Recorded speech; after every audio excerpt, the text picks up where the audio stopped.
I've been giving a lot of thought lately about a series of videos that I want to do. I think I'm going to call it Music Theory for the Guitarist or something like that. I haven't even come with a clear title yet. But in this video, I just want to give you a taste of what I've got in mind, maybe get some ideas because I'm trying to work out the details of exactly how I'm going to do it. But the main thing that I want to accomplish with these videos is for uh, the guitarist to understand how chords work. When you understand how chords work, you also understand how lead guitar works. You understand how music works, period. I should just be saying understand how music works, but chord theory is where we get that knowledge. And my main objective is for you to be able to understand how to construct chords without, or how to know chords without depending on a giant chord encyclopedia.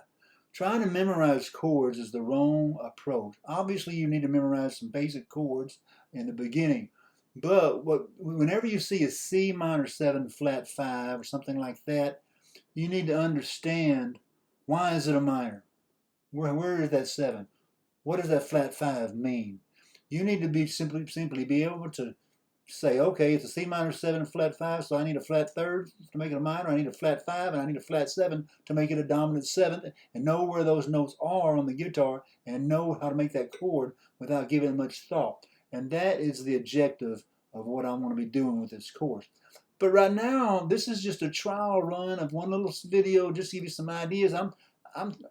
First thing I'm wondering, well, am I going to actually do graphics on the computer to do this, or am I going to use something real simple like this? I want to get some input from y'all to see what y'all think. So I'm going to give this a try run just with a little blackboard. I've never done anything on YouTube with a little simple blackboard like this before. I've always used graphics, but I'm thinking about just keeping it simple with something like this.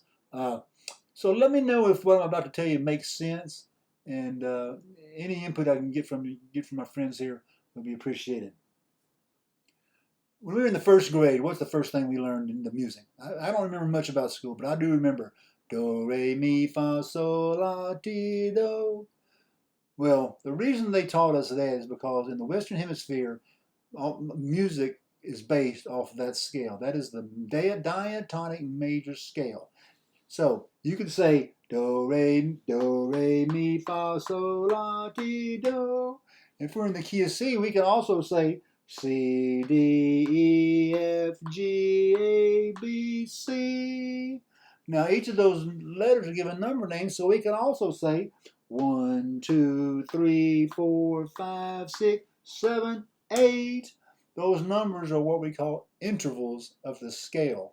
And that's when we get into understanding music, when we understand intervals. Okay? Now, if we analyze the scale, we see that from C to D is what we call a whole tone. A whole tone is the distance of 2 frets. You know, if from C to D is a whole tone, 2 frets. We have another whole tone from D to E. We have a semitone, or 1 fret, from E to F. We have a whole tone from F to G. We have a whole tone from G to A. We have a whole tone from A to B. And then we have another semitone from B back to C. So the formula that creates a major scale is ho, ho, half, ho, ho, ho, half. It would behoove you to memorize that formula. Ho, ho, half, ho, ho, ho, half. That is the pattern that forms all major scales.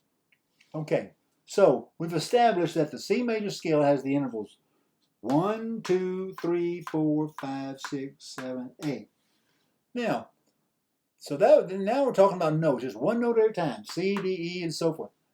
In the West, if we want to get harmony, the way we get harmony is we harmonize our notes in thirds. So, for example, if I'm singing, let's like the Three Stooges, hello, the other Three Stooges, hello, hello. Well, one of the singers is singing C, the other one is singing E, which is a third above C, and the other one is singing G, which is a third interval above that. Now, the distance from C to E, if you look here, and I've got it really small here, from C to D is a whole step. a whole tone. D to E is a whole tone also. So really the distance from C to E is 2 whole tones. The distance of 2 whole tones is what we call a major third, okay? That is why your first chord in the key of C, if you see the Roman numeral 1, is major because it's got a major third. Now it's also got that third, it's got the first third, it's got the 5th note of the scale also.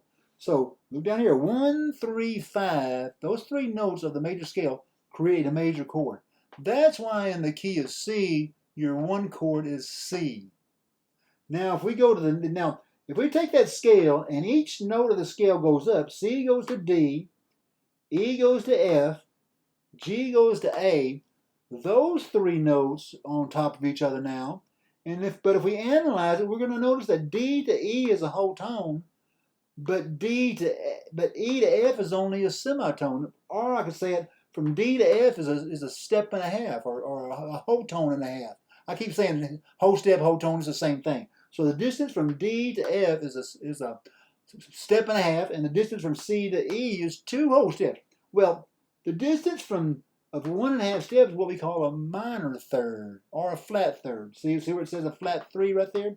Well, guess what? When you have a flat third, a root and a flat third, that's where we get our minor chord. So the second chord, we have D, F, and A. We have a root. We have a 1, a flat third or a minor third, and a 5. That's why your 2 chord is D minor in the key of C.